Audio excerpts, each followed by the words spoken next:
donc je suis Thierry Desforges, je suis CEO et fondateur de Viavou. Donc Viavou, on est éditeur de logiciels et on développe des solutions d'intelligence artificielle basées sur la compréhension du langage. Le principe, en fait, c'est de pouvoir décoder ce que dit un consommateur sur n'importe quel canal. Et derrière, ça nous permet d'avoir deux types de solutions. Des solutions analytiques pour exploiter finalement toutes les données qui vont être dans les conversations ou dans les commentaires des consommateurs. Donc c'est toute la génération d'insights en fait, qui permettent aux marques finalement d'exploiter ces contenus. Et un deuxième type de solution qui vise à automatiser en fait, le traitement de ces conversations, donc au travers de callbots ou de chatbots par exemple. En fait, nous, ça fait 8 ans qu'on analyse quotidiennement plus de 200 000 conversations. Donc c'est vrai que ça nous donne un certain recul sur les motifs finalement de contact des consommateurs.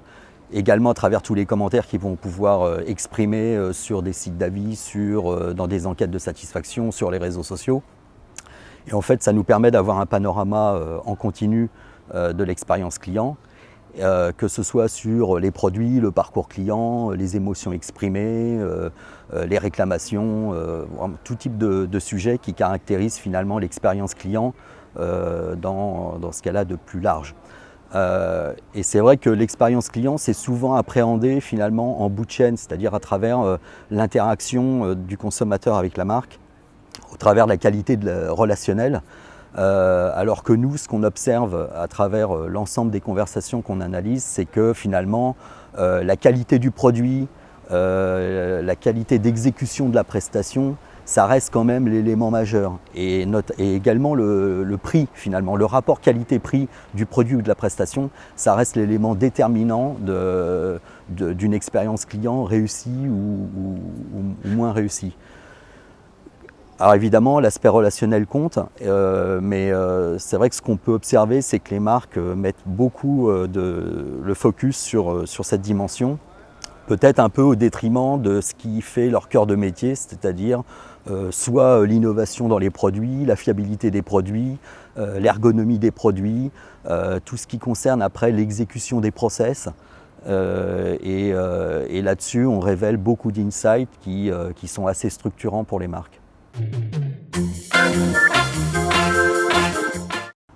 Alors avant de répondre spécifiquement sur le secteur hôtelier, qui n'est pas celui sur lequel on a le plus d'activité, nous ce qu'on observe aussi à travers tous les secteurs d'activité sur lesquels on travaille, c'est peut-être que les marques aujourd'hui ont une certaine difficulté à anticiper ce qui va se passer dans 5 ans ou dans 10 ans. On n'imagine pas ce que pourra permettre l'intelligence artificielle à 5 ans ou 10 ans. Quand on voit ce qu'on a été capable de faire en quelques années, sur les 5 dernières années, et qu'on se projette à 5 ans ou 10 ans, ça va être des bouleversements majeurs. Et bien supérieurs finalement aux effets induits par exemple par la pandémie qui a déjà provoqué quelques séismes en quelques mois. À une autre échelle, l'IA va apporter de profonds bouleversements. Alors pour le secteur hôtelier que je connais moins, je me place plutôt en tant que finalement consommateur. Et paradoxalement, je pense que c'est un univers où on n'aura pas forcément envie d'être envahi par la technologie. Hormis la connectivité qui nous permet finalement d'être connecté à Internet, notamment via le Wi-Fi, je ne suis pas sûr que tous les callbots, chatbots qu'on déploie nous dans beaucoup de secteurs, ce soit la panacée pour ce secteur, ou au contraire, on aura peut-être finalement envie plutôt de décrocher par rapport à ça et de retrouver un cadre complètement humanisé. En tout cas, moi, c'est comme ça que je le perçois. Et en tant que client de chaîne hôtelière, finalement, c'est peut-être le moment où j'aurai envie de faire un break par rapport à cette technologie qui va être omniprésente.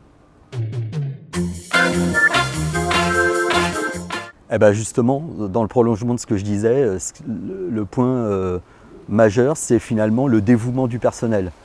Hier soir, j'étais au bar jusqu'à 23h30, je remonte dans ma chambre, j'avais plus d'électricité.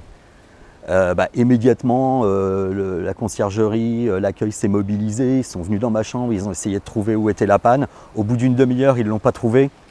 Et franchement, ça ne m'a pas posé de problème. Ce qui était important pour moi, c'est qu'ils prennent le sujet à cœur, qu'ils se déplacent et qu'ils ne me disent pas bah non, vu l'heure, on ne peut rien faire, ça attendra demain matin. Ils se sont mobilisés pendant une demi-heure pour essayer de résoudre le problème. Alors, on en analyse énormément des avis clients et moi, personnellement, j'en poste assez peu. C'est vrai que ça devient un sujet prépondérant pour les marques. Est-ce qu'on ne bascule pas dans une forme de dictature de l'avis client? Ça, c'est une question quasi philosophique sur le sujet. Mais en tout état de cause, c'est vrai que les marques ne peuvent pas faire l'impasse de ces avis. Et justement, on offre des solutions qui leur permettent de les collecter et de les analyser en temps réel pour déclencher des alertes sur des situations assez critiques.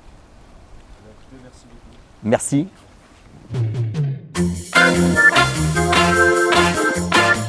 Merci.